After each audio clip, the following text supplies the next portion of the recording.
तुम्ही पाहत आहात MCN न्यूज मराठी। श्रावण महिन्यातील चौथ्या सोमवारी जळगाव जामोद शहरात पारंपरिक कावड यात्रेचे आयोजन करण्यात आले होते। या यात्रेत मोठ्या संख्येने भाविकांनी सहभाग नोंदविला। हर हर महादेवच्या घोषणांनी संपूर्ण शहर भक्तिमय वातावरणाने दुमदुमून गेले होते।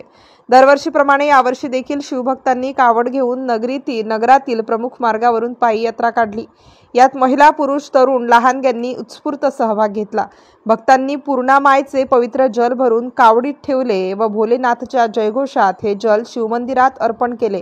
यावेळी शिवसेना उद्धव बाळासाहेब ठाकरे पक्षाचे बुलढाणा जिल्हा प्रमुख गजानन वाघ, उपजिल्हा प्रमुख तुकाराम काळपांडे, विधानसभा संघटक भीमराव पाटील, युवासेना जिल्हा प्रमुख बुलढाणा शुभम पाटील, उपजिल्हा प्रमुख विशाल पाटील, तालुका प्रमुख विशाल ताकोते, संकेत राहटे, संतोष डब्बे आदी मान्यवर प्रामुख्याने उपस्थित होते।